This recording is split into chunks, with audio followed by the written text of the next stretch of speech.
My wife of 12 years confessed that she never loved me and was just using me for financial security. Now she's demanding half of everything in our divorce, but I'll make sure she gets nothing. I, 39M, have been married to Sarah, 38F, for 12 years, together for 14. We met when I was starting my software company and she was working as a barista at a local coffee shop. Back then, I was just another struggling entrepreneur, living in a tiny apartment and pouring every cent into my business. Sarah seemed different from other women I'd dated. She was supportive, understanding, and didn't mind that our dates were mostly home-cooked meals and Netflix. When my company finally took off 3 years into our relationship, I was over the moon. The first thing I did was propose to her with a ring I'd been saving up for. She said yes immediately, and we had a beautiful wedding 6 months later. I thought I had it all, a successful business and a loving wife who'd stood by me through the tough times. Over the years, my company grew bigger. We moved into a beautiful house, had luxury cars, took exotic vacations. Sarah quit her job, saying she wanted to focus on being a homemaker and possibly starting a family. I supported her decision completely. She joined fancy clubs, took up golf, started hanging out with wives of other successful businessmen. I was happy she was enjoying the lifestyle my hard work provided. But looking back, there were red flags I chose to ignore. We never had kids because Sarah always had an excuse. She wasn't ready, wanted to travel more, needed to find herself first. Whenever I talked about my work or challenges, she'd seem disinterested or change the subject. Our intimate life became increasingly rare, with her always being too tired or not in the mood. I chalked it up to normal marriage stuff and focused on my company. Everything changed last month. I came home early from a business trip to surprise her for our anniversary. Instead, I was the one who got surprised. I found her having lunch with her friend Jessica, both of them pretty drunk on expensive wine. I was about to announce my presence when I heard my name. "Poor John," Jessica was saying. "He still doesn't get it, does he?" Sarah laughed, a cold, harsh sound I'd never heard from her before. "God, no. He actually thinks I fell in love with him when he was nobody. Can you imagine?" My heart stopped. I stood there frozen as my wife of 12 years continued. "I mean, come on. He was such an easy target. Young entrepreneur with big dreams? I knew guys like him, they either make it big or crash trying. All I had to do was play the supportive girlfriend for a few years. If he failed, I could leave. If he succeeded." She gestured around at our luxury home. "Well, you can see how that worked out." Jessica giggled. "But don't you feel bad? He obviously loves you." "Please," Sarah scoffed. "Love is for fairy tales. You know what I love? This house. My Range Rover. My country club membership. Besides, it's not like he's perfect. He's so boring with his business talk. Always going on about software and market expansion. At least now I can shop at Gucci while he rambles." I must have made a noise because they both turned around. Sarah's face went white. "John. You're home early." I just turned and walked out. Got in my car and drove around for hours. My whole marriage had been a lie. Every kiss, every "I love you," every moment I treasured, it was all fake. She'd played me for 14 years, waiting for her investment to pay off. When I finally came home, she was waiting with tears in her eyes. But they weren't real tears, I could see that now. She tried to explain, said Jessica had pushed her to say those things, that she'd had too much wine. I just looked at her and asked, "When were you going to tell me you never loved me?" She broke down then, but not in the way I expected. Instead of more lies, she got angry. "Fine. You want the truth? I saw potential in you. I invested my time and youth in your success.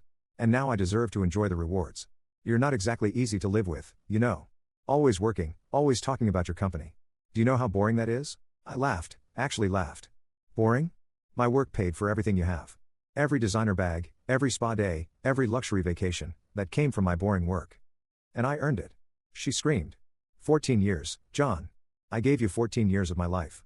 "No," I said quietly. "You invested 14 years. Like a stock you were waiting to cash out. Well, congratulations. Time to sell." I called my lawyer the next morning. When I told him everything, he wasn't even surprised.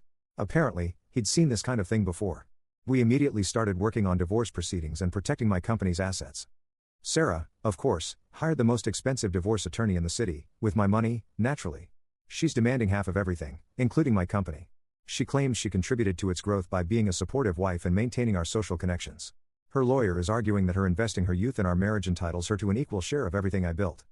The worst part? Some of our friends are actually taking her side. They're saying I'm being cruel, that of course she loved me in her own way, that long-term marriages are about more than just romance. Easy for them to say, they weren't the ones whose entire relationship was based on a lie. I've moved out of our house and into a hotel suite. Better than staying there with her. She's already trying to play the victim, telling everyone I abandoned her. Yesterday, she even showed up at my office, crying about how she misses me. When I didn't react, she switched to threats about destroying my reputation if I don't be reasonable about the divorce settlement. My lawyer says I have a strong case to protect most of my assets since I founded the company before our relationship and have documentation of everything. But Sarah's determined to drag this out as long as possible, probably hoping I'll give in just to end it. But you know what? I won't. I don't care if this takes years. I don't care what it costs. I'd rather spend my money on lawyers than give it to someone who faked love for profit. She played the long game?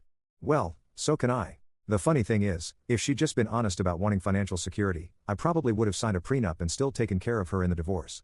I'm not unreasonable. But finding out my entire marriage was a calculated business transaction? That every I love you was a lie? That breaks something in you that can't be fixed with money. So here I am, 39 years old, realizing my 14-year relationship was nothing but an investment scheme with a really good actress. At least I found out now instead of wasting another decade on a lie. Silver linings, right? Update 1. It's been 2 weeks since my last post, and things have gotten even messier. Sarah's trying every trick in the book to pressure me into a settlement. She's been calling my family, telling them I'm having a midlife crisis and that she's worried about my mental health. My mother actually called me in tears, begging me to stop being stubborn and work things out. The worst part? Sarah started spreading rumors in our social circle that I was emotionally abusive, that I controlled her through money and isolated her from opportunities. It's amazing how she can twist my financial support into something sinister. According to her, me supporting her decision to quit her job was actually me wanting to make her dependent on me. The expensive hobbies and club memberships I paid for? Those were to keep her distracted while I focused on business. Some people are actually buying it.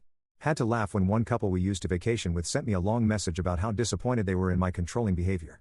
This from the same couple who had no problem letting me pay for our shared villa in the Maldives last year, or the yacht charter in Greece the year before. Funny how they never noticed this abuse during all the luxury trips I paid for. Even funnier how they conveniently forget that Sarah was the one who insisted on those trips, who picked the destinations, who arranged everything using my credit cards. But here's the kicker, remember Jessica, the friend who was there during Sarah's confession? She reached out to me yesterday. Turns out she's been feeling guilty about her role in everything. She sent me videos of Sarah from various girls' nights out over the years, bragging about her investment in me paying off. There's even one from just months after our wedding where she's laughing about how easy it was to lock down a tech nerd. My lawyer says these videos are gold. They clearly show this was premeditated, that she entered the marriage under false pretenses. Sarah's lawyer has already tried to argue they're inadmissible because they were recorded without consent, but we're in a single-party consent state. They can't stop us from using them. When Sarah found out about the videos, she completely lost it. Showed up at my hotel at 2 a.m., alternating between crying about how sorry she is and threatening to ruin me if I don't delete them. Security had to escort her out. The divorce proceedings are moving forward, but it's going to be a long battle. Sarah's latest move was to file an emergency motion for temporary spousal support, claiming she has no way to maintain herself during the proceedings. Her lawyer painted this heartbreaking picture of her struggling to maintain basic necessities, while she's living in our $3.5 million house, driving a $150,000 car, and still using the premium credit cards I haven't canceled yet. The judge saw through it and denied the emergency petition, but it's just the beginning of her tactics. Sarah's lawyer is still pushing for half of everything, claiming she's entitled to maintain her standard of living. My response? She can maintain whatever standard of living she wants, with her own money. That's what strong, independent women do, right? I've started seeing a therapist to deal with all this. It's hard to trust anyone when you realize someone could lie to your face every day for 14 years. But I'm getting stronger.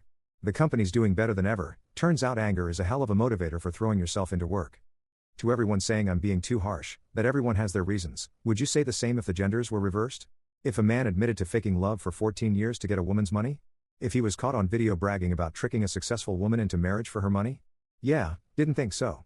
Update 2. The past week has been absolute chaos. Sarah's desperation is reaching new levels, and she's playing every card she can think of. First, she tried the religious angle, getting our old pastor involved. He called me for a counseling session, but it quickly became clear he'd only heard her side of the story. When I showed him the videos of her bragging about her investment, he actually tried to justify it, saying sometimes people grow into love. I ended that call pretty quickly. Then came the health card. Sarah suddenly developed severe anxiety and depression due to my abandonment. Her lawyer filed another motion, trying to argue that her mental health issues entitle her to additional support. They even had the nerve to suggest that her current mental state proves how much she really loves me, because you can't be this devastated about losing someone you never loved. The reality? She's devastated about losing her meal ticket. I know this because Jessica, who's become quite the informant, forwarded me screenshots of Sarah's private Instagram account. While she's crying to the court about mental anguish, she's posting poolside pictures with captions like ready for my next chapter and looking for husband number 2, must have bigger yacht this time. But here's where it gets really interesting. Remember how she always had excuses about not wanting kids? Turns out there was more to that story. Jessica finally came clean about everything. Sarah had told her years ago that kids would complicate the exit strategy. She was worried that having children would make it harder to get a big divorce settlement because judges might prioritize child support over alimony. She'd actually been secretly taking birth control while telling me she was trying to get pregnant during the brief period we actively tried for kids. Finding this out, it broke something in me all over again. I'd always wanted children, had put it off because she wasn't ready, had supported her journey to feeling prepared for motherhood. All while she was deliberately preventing it to maximize her future profits. It's one thing to not want kids, that's a valid choice. But to lie about it, to pretend to try while secretly ensuring it wouldn't happen? That's a special kind of cruel. I shared this information with my lawyer, and he's using it to build an even stronger case against her alimony claims. He argues that her systematic deception about fundamental aspects of our marriage, including the choice about children, shows this was never a real partnership but a long-term fraud. The funny thing is, some people are still defending her. She was just being practical, they say. Marriage is always partly about financial security. No, marriage is about partnership, trust, and building a life together. What Sarah did wasn't practical, it was predatory. I've started channeling all this anger and hurt into something positive. I'm working with my legal team to create a foundation that helps people who've been victims of marriage fraud. We're going to provide legal support, counseling, and resources to help others fight back against partners who use marriage as a get-rich-quick scheme. Sarah found out about the foundation while it was still being set up and had her lawyer send a cease and desist letter, claiming it's a form of harassment and defamation. We replied with copies of her videos and screenshots, asking how truth can be defamation. Haven't heard back about that yet. Last night, I had dinner with Jessica and got the full story of how Sarah had planned everything from the beginning. She'd actually researched young entrepreneurs in the area, looking for someone with potential. She'd picked the coffee shop job strategically because it was near the startup incubator where I was working. Those chance meetings weren't chance at all. She'd studied my schedule, knew when I usually came in for coffee. It makes me sick thinking about how calculated it all was. But you know what? I'm almost grateful now. Grateful that she got drunk and careless that day. Grateful that I came home early and heard the truth. Grateful that I get a chance to start over while I'm still young enough to build a real life with someone who actually loves me. To everyone going through something similar, don't let them win. Don't let them make you feel like you're being unreasonable for expecting basic honesty in your marriage.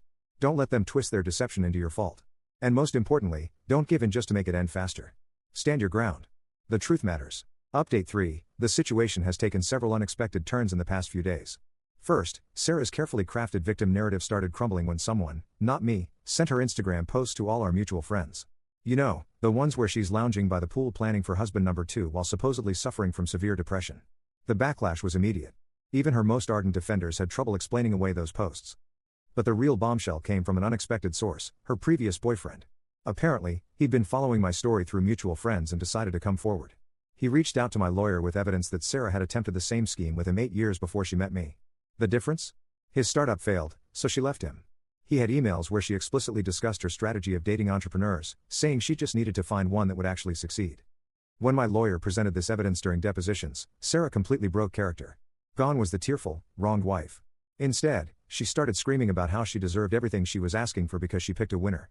Her own lawyer looked like he wanted to disappear into the floor. The next day, her lawyer contacted us about a settlement. Funny how quickly things change when the truth comes out. But here's the thing, I'm not interested in settling anymore.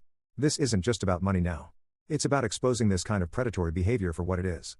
My foundation has already heard from 12 other people who've experienced similar situations. One woman's husband had actually created a spreadsheet calculating her potential future earnings as a doctor before pursuing her in medical school. Another man discovered his wife had a private blog where she gave advice to other women about how to target and land wealthy partners. Speaking of the foundation, we've started working with a state senator to draft legislation specifically addressing marriage fraud. The goal is to create clear legal consequences for people who can be proven to have entered into marriage with fraudulent intent. Sarah's case is actually helping here. The videos and emails are perfect examples of the kind of evidence that could be used to prove fraud. I've also started therapy, for real this time. My therapist helped me understand that my workaholism might have made me an easier target. I was so focused on building my company that I missed or dismissed red flags I should have seen. When Sarah complained about my long hours, I bought her expensive gifts instead of addressing the real issues. When she seemed disinterested in my work, I assumed she was just giving me space. I was so caught up in providing the lifestyle I thought would make her happy that I never stopped to question whether she was actually happy, or even capable of genuine happiness in our marriage. Yesterday, I ran into Sarah's mother at the grocery store. That was awkward. She tried to tell me that I was being cruel, that Sarah really did love me in her own way. I asked her if she knew about Sarah's birth control deception, about denying me the chance to have children just to maximize her eventual divorce settlement. She didn't have much to say after that. The most surreal part of all this? Sarah's actually on dating apps now, presenting herself as a successful entrepreneur's ex and looking for her next target. She's even using pictures from vacations I paid for, posing on the yacht I rented and in front of my plane. Had to laugh at her bio, ready to find real love this time. At least she's confident. My company has actually grown by 40% during all this chaos. Turns out, when you can't trust anyone in your personal life, you pour everything into work. We're expanding into 3 new markets and just secured a massive round of funding. Sarah's lawyer tried to use this success against me, arguing that the company's recent growth means I can afford a more generous settlement. My lawyer's response? The company's success despite Mrs. Last Name S attempts to destroy it only proves she contributed nothing to its growth. Some people have asked if I'll ever trust enough to date again. Honestly? I don't know. The foundation work has shown me there are a lot more Sarahs out there than I ever imagined. But it's also introduced me to countless people who've survived similar betrayals and gone on to build happy, healthy relationships. Maybe someday. For now, I'm focusing on myself, my company, and helping others avoid or escape situations like mine. I'm learning to appreciate the freedom of not having to maintain someone else's artificial lifestyle. Last week, I moved out of the hotel and bought a smaller house, the kind of place I actually want to live in, not the kind of showpiece mansion Sarah insisted we needed to maintain our social status. The divorce proceedings are still ongoing, but I'm no longer angry about it. Sarah's desperate attempts to maintain control have become almost comical. Last week, she tried to claim that her early morning coffee shop shifts were crucial business networking that helped my company succeed. The judge actually laughed out loud at that one. I know this is a long update, but I wanted to provide a complete picture for anyone else going through something similar. The light at the end of the tunnel isn't just real, it's brighter than you expect. Sometimes losing someone who never really loved you is the first step to finding yourself again. Final update, just when I thought this story was over, life threw one last twist my way. Sarah's old phone backup was accidentally synced to our shared cloud account, which she'd forgotten about, and I discovered something that made everything even clearer. She had a private chat group called Gold Diggers Anonymous with 5 other women, where they shared tips and strategies for landing wealthy men. There were actual spreadsheets ranking potential targets by their startups' funding rounds and growth potential. I wasn't even her first choice, I was third on her list, but the other 2 companies failed early on. The most disturbing part? They had a point system. Points for each year of marriage, bonus points for convincing their husbands to buy property in their names, extra points for avoiding children while making it seem like the husband's fault. Sarah was apparently their star student, with the highest score for maintaining the lie for 14 years. My lawyer is having a field day with this evidence. The judge's face when he saw the spreadsheets, I wish I had a picture. Sarah's lawyer didn't even try to defend it, just immediately asked for a recess to discuss settlement options with his client. But you know what's really ironic? Sarah's desperation to keep up appearances during the divorce has completely drained her savings. Those designer clothes and luxury spa days add up fast when you're paying for them yourself. Last week, she had to list her beloved Range Rover for sale. Karma really does come full circle. In just a few months, the foundation is already helping 47 people fight similar cases. We've even started a support group where people can share their stories and heal together. Turns out, having your trust shattered by someone you loved isn't something you can process alone. I actually met someone at one of these support groups, not romantically, just a friend who really understands what I've been through. Her ex-husband did something similar, pretending to love her for access to her family's business. We meet for coffee sometimes and laugh about the red flags we both missed. It's nice to be able to talk to someone who gets it. To everyone who's followed this crazy journey, thank you. Your support helped me stay strong when I wanted to give up. And to anyone out there wondering if they're being used, trust your gut. Real love doesn't come with spreadsheets and scoring systems. The divorce should be finalized next month. Sarah gets nothing from my company and only what the law requires from our marital assets. She's already telling people she's writing a book about surviving financial abuse, yet another attempt to flip the narrative. But this time, nobody's buying it. The truth has a way of coming out, even if it takes 14 years. I know this update isn't the resolution some people hoped for, but real life isn't a movie. Sometimes the bad guys don't have a change of heart. Sometimes they just show their true colors and double down. But that's okay. I'd rather know the ugly truth than live with a beautiful lie.